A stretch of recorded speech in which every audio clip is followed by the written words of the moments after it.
First of all thank you Harka साम्पाङलाई, thank you so much. मान्छे भड्काउने, मान्छे उचाल्ने मा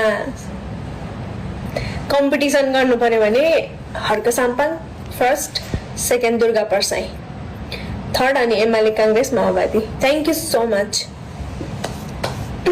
धन्यवाद हर्क सर, हर्कजी, सम्माननीय हर्के। राजीनामा अहिले दिनुपर्छ नैतिकताको हिसाबले। अहिले सुरुमा निकाल्ने कुरा छानबिन हुनु पर्यो, सम्पत्ति छानबिन हुनु पर्यो, सम्पत्ति शुद्धिकरण हुनु पर्यो भने आफ्नो चाहिँ दुनियाँ नेपाली दाजुभाइलाई क्युआर पोस्ट्याउँदै पैसा बटुलेको खै, निकालेको खै, पैसाको हिसाब खै। दार्चुलामा आफै जानुपर्ने, दार्चुलामा हो नेपाली हो, जहाँ पनि गर्नुपर्छ, सबै समान हुन्छ। तर त्यहाँको त्यो दार्चुलामा मेयर उपमेयर पनि त होला, उनीहरूको त काम हुन्छ, त्यहाँ काम गर्नु पर्यो, उनीहरूले गर्नुपर्ने हो। त्यो आफूले पनि गर्नुपर्छ। त्यसको मतलब यो होइन कि गर्ने होइन, विरोध गरे होइन।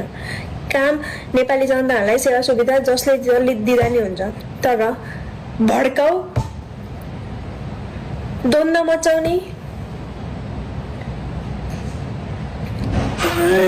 हर्क साम्पाङ एक नम्बरमा मान्छे भड्काउन जस्तो।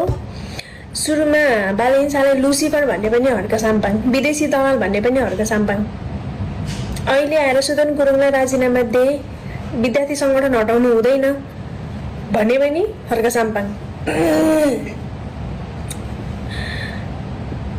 आरामले सबैजना जात जाति सबै मिलेर रहेको नेपालमा जात जाति विरुद्ध भड्काउने पनि हर्क साम्पाङ।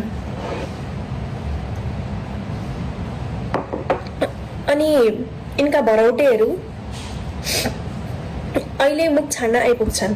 मुख त पहिला नै छाडेका हुन्। मैले विरोध गर्न छोडेको थिएँ, तर अस्तिदेखि पनि मैले विरोध गर्न छोडेको थिएँ होइन। तर आज चाहिँ कसम मलाई हर्क साम्पाङ यो सबै कुरामा उचाल्ने, थेचार्ने, पछार्ने, मिडिया ट्रायल गर्ने, उसलाई हरेकचोटि मिडिया बोलाउनु पर्ने, उसले आफै बोलाउने, ऊ पनि फुर्सदमा जाने, मिडिया गर्न, मिडियामा सँगै जाने, मिडियालाई इन्टरभ्यू दिने हर्क साम्पाङ एक नम्बरमा भड्काउ र भाडुवा, देश भाडुवा नै Harka Sampang.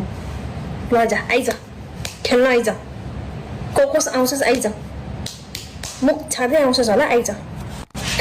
First of all thank